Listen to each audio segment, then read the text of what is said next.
All right, welcome to our panel. I'm Jason Dackman, Chief Editor at SVG. And, over the last few years, as we've seen Unreal Engine enter the sports broadcast industry, it's really taken broadcasters to a new place when it comes to creativity, when it comes to experiences for fans and stuff like that. Things that just wouldn't have seemed possible a few years ago in real time seem to happen almost every day now, whether that's in the studio, whether that's on the field, whether that's as part of a tentpole event, or even sometimes now as part of some regular season and everyday events.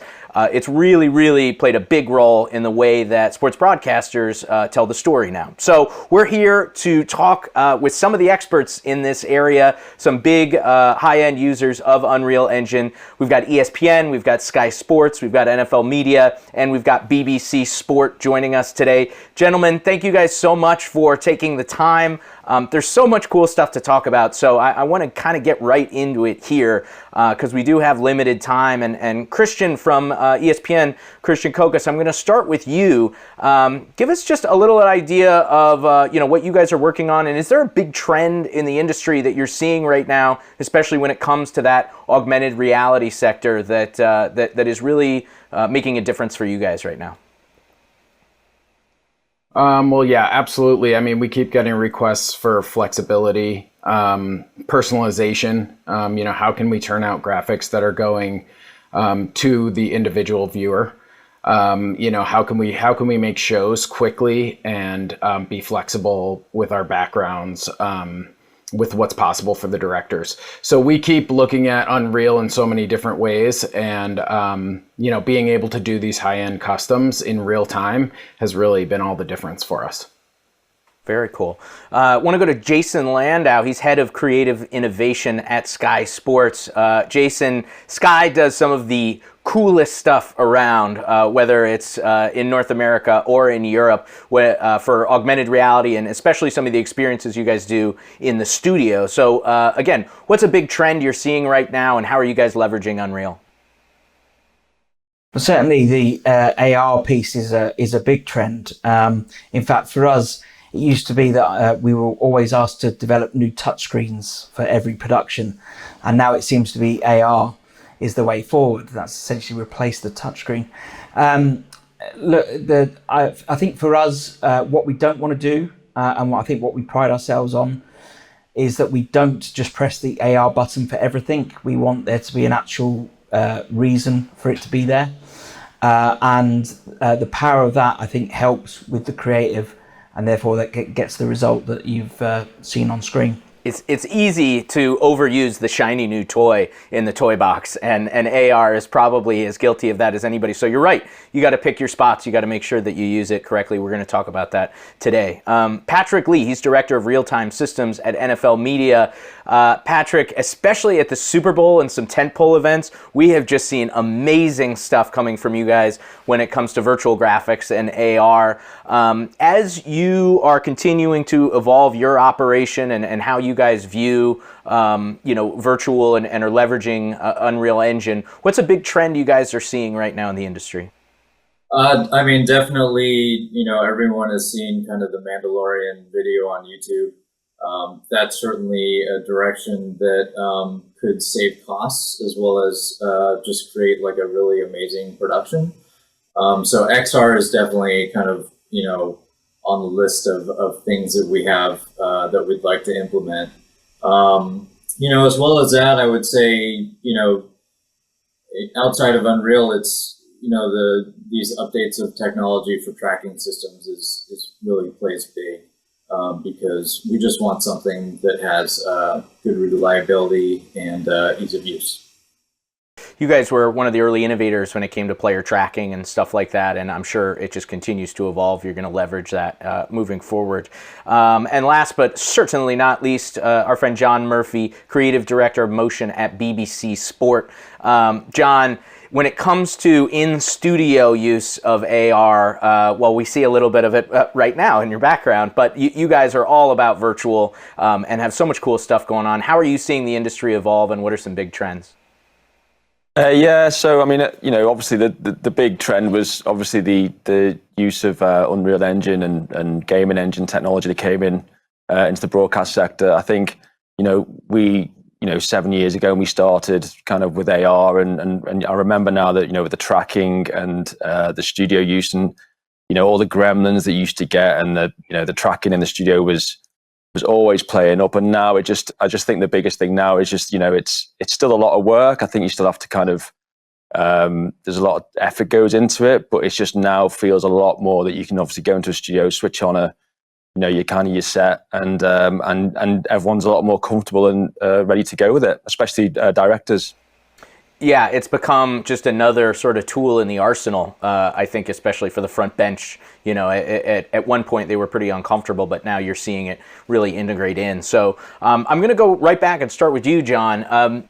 Tell us a little bit specifically about how you guys are using Unreal and Unreal-powered tools to create a really interesting virtual ecosystem, especially for your studio shows and content like that.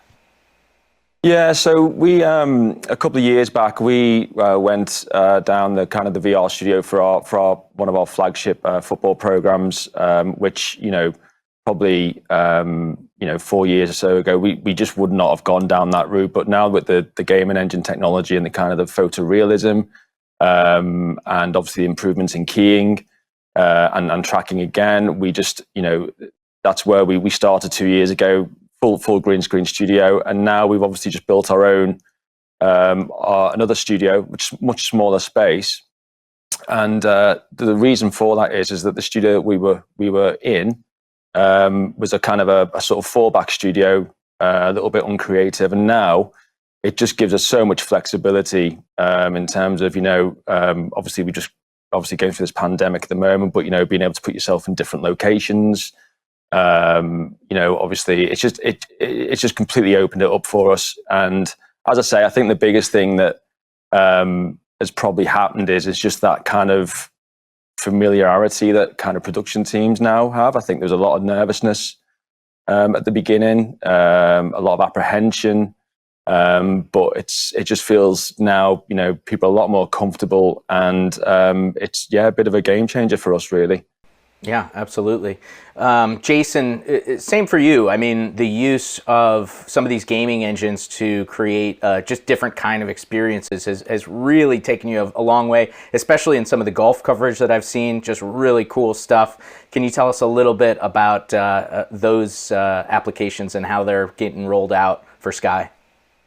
Yeah, so we've been applying AR to our major golf coverage before this, and then as has been mentioned in the chat so far, with technologies like the tracking getting better, keying getting better, the gaming engines, Unreal, that kind of extra confidence that people have had in the work that we do and how we can deliver it in real time. Kind of from that, discussions were kind of created around what we call SkyScope, which is volumetric captures of the golfers, and how we did that, and is basically, first of all, came down to relationships, a conversation between myself and someone at MRMC at NAB, and they said, "Oh, right, so that's the kind of thing that you're interested in. You should speak to these guys at Dimension." We speak to the guys at Dimension. We have a creative session at their studio, of which they're using Unreal, and we were seeing just great results straight away, and basically we came up with it from that session. We came up with the idea of that we should look to scan golfers swinging a driver and swinging an iron, so that we could actually take those golfers and put them into our studio space, which, as it happens at the Open, is on the practice range. So it's perfect for bringing players in and doing analysis on their swings. And we were so proud all together of the output. Not only did it look great, it's essentially it looks like them because it is them. It's video. But the thing is it's analysis that cut through all levels. So whether you're an occasional golf fan who is just tuning in because it's the Open, or you're a pro themselves, because we actually had a couple of the pros come back to us afterwards asking if they could have the AR put on their phones so they could look at their swing. And we were able to take that camera where you just wouldn't be able to do it.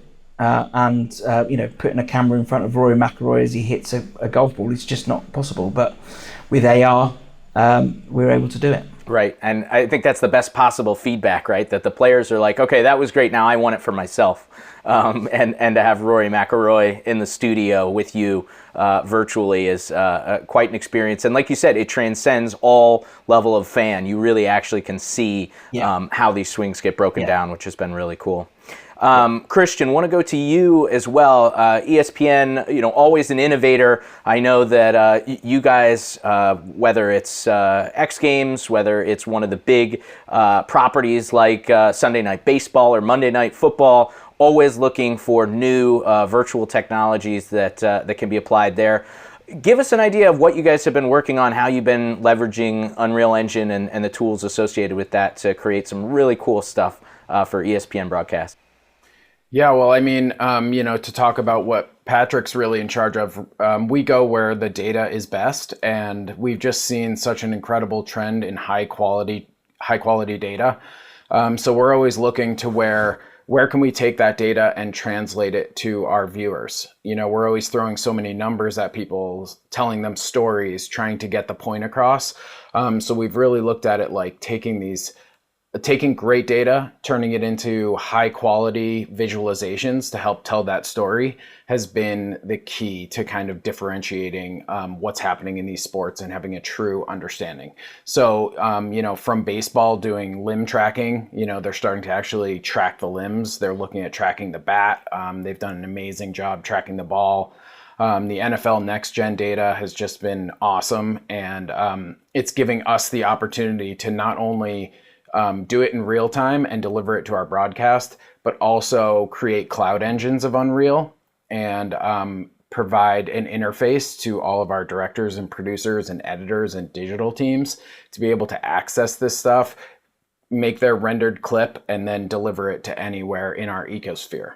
So really, it's just that whole package of amazing data, being able to do it real time, and then putting that all together and distributing it quickly, really to all of our platforms. That's really just been a huge impact for us recently.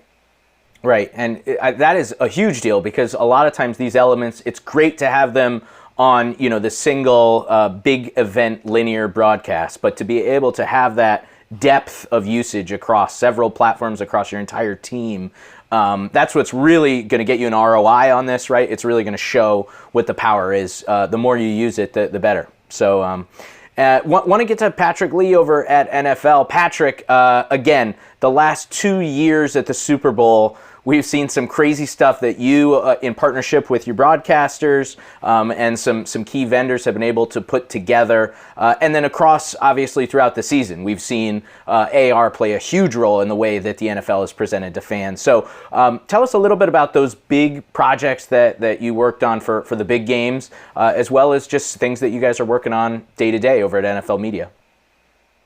Gotcha. So we use AR probably 4 different ways, or not AR, but the Unreal Engine 4 different ways here. One is we do kind of rendered interstitials.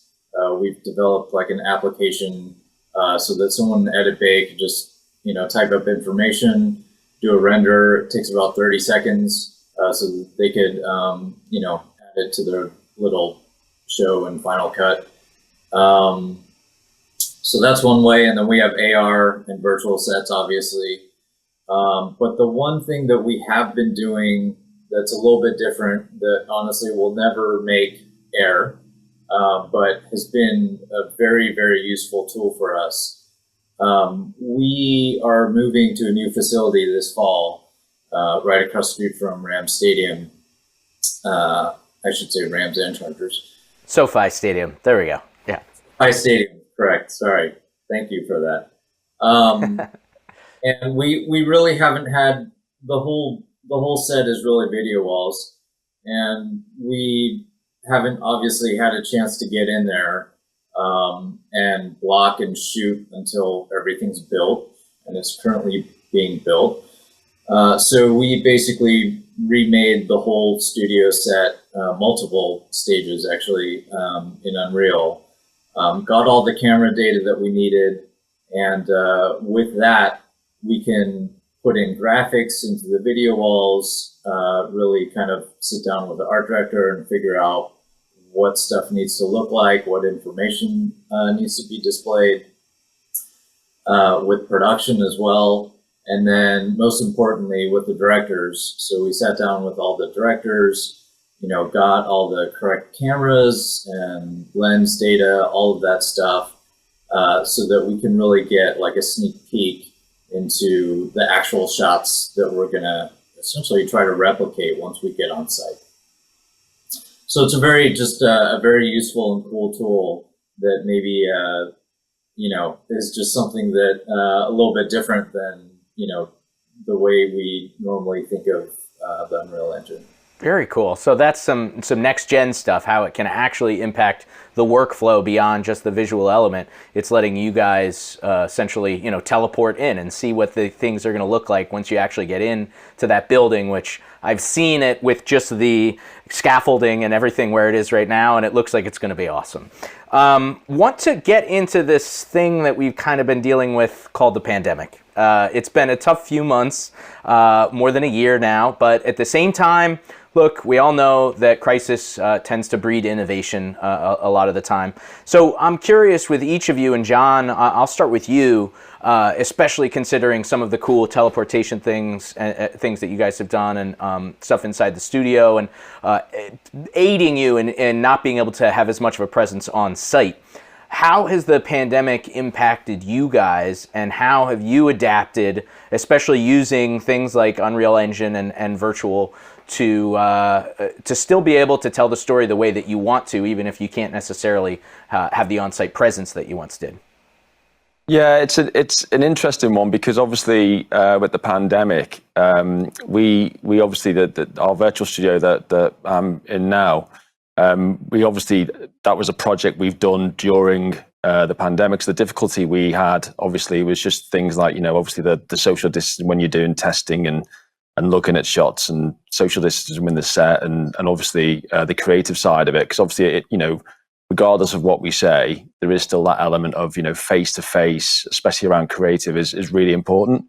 But the one thing that the pandemic's done is that we were obviously all, looking at using virtual studios and AR and everything before the pandemic, but now because of, I just think it's accelerated everything. So as I was saying before, people going on site for events is still definitely going to have a place. However, I think it is going to be, it's going to reduce, and obviously things like virtual studios and using Unreal Engine, obviously as I said earlier, being able to put yourselves in different locations. So if you've got an event which is going to involve a lot of travel, a lot of cost of production, is if you don't have to be there, can you put yourself in that location from your own central base? I think you're going to see that a lot more. And actually, so I do think the pandemic is kind of, as I say, virtual studios were obviously very much talk of the town before it. I just think this is going to accelerate the whole creative process. People are, it's really driving kind of, the creativity a lot more because it's production teams want it more. So I think that's the biggest thing for us and what the pandemic, I mean, obviously I've not enjoyed the pandemic personally at all, but I think in terms of just for the virtual studio side of things, it's really kind of pushed it a bit more for us going forward. I think the big thing is that a lot of these 5-year roadmaps, right, suddenly became 5-month roadmaps, or in real crisis mode, 5-week roadmaps. So these trends that were already taking place, just getting accelerated, like you said, things that like the virtual studio usage is just going to get accelerated. Jason, I would think that you probably agree with John on a lot of that, but how has the pandemic impacted you guys, and how have you tried to use AR and virtual to, again, create some of that really great engagement with fans, even if you can't necessarily be on site as much as you once were? Well, I remember, I think it was March the 16th, which was the date that everything started looking like it was going to shut down, and the Premier League. And then once the Premier League went, then suddenly it was event and sport after that. And suddenly I could see my sports diary for the sports calendar for the year suddenly disappearing. I suppose the real good thing was at that point, I was able to work with my team and shift our thinking to Sky News and how we could help Sky News. And so we delivered a couple of virtual studios for Sky News during the pandemic, and also the US election. Now, for instance, we couldn't get Ed Conway to the White House, so we brought the White House to him, and we brought the White House into Sky Central at Sky, using Unreal. We really pleased and really sort of proud of the result that we got. Again, not sure we'd have gone that route before Unreal came into the market. It's that trust that has been built up in the last few years with the quality of work that we do get from Unreal. And let's face facts as well. It also comes down to the artist that you've got driving it. When you've got something like that, it's a great solution. With sports, constantly, just because sports stopped didn't mean we didn't stop thinking. And we were trying to work out the best way of how we could land, when the Premier League came back, and then obviously how Alpha Sports came back. Some things we were able to put in place, and some things were just too restricted with people on site and stuff like that. So what I would say is that we've got an armory of ideas which we're very excited about, and look forward to putting in place over the next year or so. Oh yeah, it's going to be exciting now that there's a little bit of, hopefully, normalization to use all these advancements that have come out of the last year in less of a dangerous scenario. It can be a great thing for broadcast. It should be very interesting. Christian, I'm curious, what Unreal and gaming engines have been able to do is sort of change the mindset when it comes to creation and sort of what's possible. So I'm curious for you, how has Unreal changed the way that you think about content creation? There was a time not long ago where the idea of real-time rendering and stuff like that was not something that you would even consider. And now suddenly there's a whole new way to do things. So when you talk about taking all this data, this really high-value data, how has Unreal changed the way that you think about using that data to create elements and create an experience for viewers? Well, it's let us basically create true automation. It's let us have a computer sit and listen to data and make decisions and make visuals and make content. So to take that out of people's hands and decisions and all of that stuff and let a computer sit there fully automated, creating content that people really love and can interact with and can, be as flexible as you want.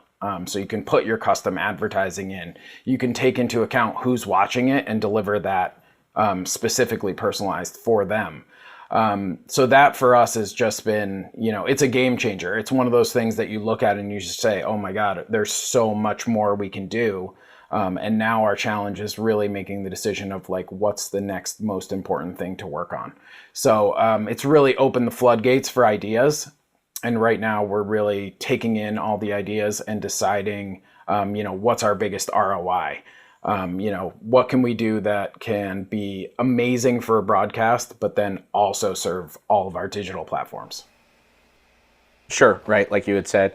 So want to go back to John now. And John, same question. Again, there was a time when the idea of real-time elements like this just wasn't something that would be considered. So now when you just start from a base of what can we do, what's possible, how has Unreal changed the way that you think about content creation? How has it benefited you guys in terms of your production pipelines and production ecosystems? Basically, how has it changed the entire way you think about creating an experience for fans? Yeah, I mean, obviously, it's changed a lot. I think the important message on this also is that I think to get it right and looking as best you can, I think it's important to note that for people to realise that actually it still takes a lot of work and a lot of effort, and the designers, especially now, because obviously it's designers now almost becoming set designers a little bit, lighting, Right. materials, colors, all of that. It's changed that kind of that whole mindset. These projects they require a lot of effort, but it's just the possibilities that it's opened up for us. As I say, it's kind of we were in a we had a small studio, internal studio. Everywhere else that we used was kind of not in our own kind of building, our own internal studio, small box studio. It was kind of a fallback place, really. Wasn't used, pretty uncreative space. And actually, it's just, since we launched a couple of months ago, now we just can't, sort of all the TXs, the production teams that are wanting to use it, but actually, it's actually hard at the moment to try and keep up. Designers keeping up with the pace of it and the changes, but all in an absolute positive way. I mean, it's fantastic. But yeah, I just think that whole kind of production and scope for production teams now, and just the fact that they want to use the green screen studio so much, just goes to show you kind of how positive it is, and what kind of the whole photorealistic rendering has done really. It's a really, really interesting and cool time to be around. But again, I just I do like to say it's just that it's not a kind of come in and switch on. It's to get it right, and to have to really kind of make best use of it. You kind of, it does take some time and effort. A lot of cultivation, right? It's not an off-the-shelf type scenario. Yeah, Jason, same question for you. How has Unreal and this kind of technology changed your mindset, and what does it allow you to do now that just wouldn't have been possible a few years ago, or even a few months ago? So we first used Unreal on our Premier League OB studio. So like John was saying about their flagship show, this is our flagship show. It was an OB. So we had two studios that were traveling around the country and were appearing in a different football stadium on a Saturday and Sunday. And the move to Unreal was the first time that I would say our stakeholders had ever envisaged anything like this happening. As I said, there's kind of an element of trust in it. Also, tracking's improved, keying's improved, and stuff like that. But that was kind of the first big tick in the box. And then since then, we've been making big strides with our work within Unreal. And we're getting better and better. And I think that's the thing, is that we're just learning and luckily getting a bit of support as well from the guys at Unreal, who have given us a bit more guidance as to the studios and stuff. We've just recently done another studio for Sky News, and actually off the back of the success of the White House, they agreed to upgrade their green screen studio to be an Unreal studio, and that really has opened up a new area for us. And like was mentioned before as well, the thing is about it that when you're building it, and because it is real time, that kind of set design it means that you can get it in front of the directors and the producers early, and give them the kind of the camera shots that they were expecting to get, which means that we can focus on the creative elements that we know are going to be seen within the set, because that's really important for us. And as John mentioned, designers are becoming set designers as well.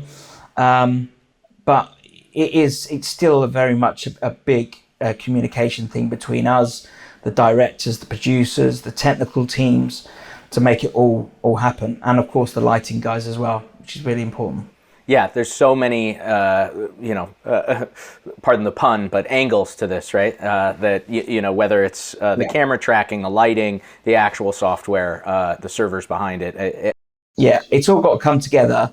But I've used Trust a lot of times, but now, people are coming to us asking for virtual studios. And that was never a thing in the past. Sure, yeah.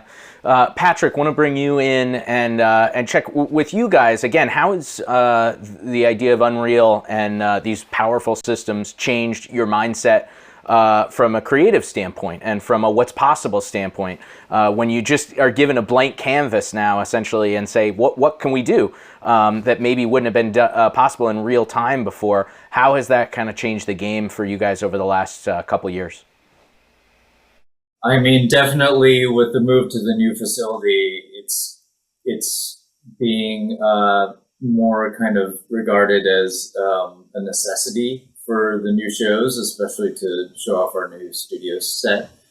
Whereas before, maybe it was kind of just something that we can add into the show to have more production value or cool factor. But certainly now. There's definitely more of an expectation to kind of execute these things, and especially since they look, way better as well. Kind of like the design process of making it feel more integrated with the studio set, things like that, and the same thing can go for the virtual set. Right now we really just have one show that's using a virtual set, and moving into the new facility, we're already gonna, triple that probably. So there's just a lot more ask and a lot more expectations, and there's definitely some challenges and hurdles. Aside from the technical aspects, it's like the workflows that we're used to doing. We're primarily a Viz house, and the artists, everything's kind of different. We almost need like a separate team just to handle all these new requests that are going to come in for a virtual set, AR, interstitials, all this stuff. So it's a beast, but it's fun. It's a whole new vertical, but it's a good problem to have, I'm sure. So, gents, we are extremely short on time, but we've really only talked about the present and the past so far, and I want to just touch briefly on the future and what you guys think is coming down the line. And Jason, just real briefly, what are your plans for using Unreal in the future, and how is that going to change your operation? Like the previous conversation, we're working closely with the Sky Immersive team because it's now working with similar assets, and how can we bring them to life to our viewers and subscribers in different ways. But we're still pushing for what we see on broadcast. There's more that we can do with player tracking and stuff like that. I think it was mentioned before, and it's kind of making sure that we bring those we want to bring our sports productions to life, but again, like I said right at the start, for the right reasons. But Unreal, it gives us the creative license to be able to do that. Sure. You have the tools, you just need to paint them, right? You just need to paint the canvas. So Christian, Jason, Patrick, John, guys, thanks so much for taking the time. Obviously, lots more to come when it comes to how Unreal Engine is factoring into the live sports space. But for now, everybody stay safe, and I hope to see you in person sometime soon. Yeah, thanks, Jason. Thank you.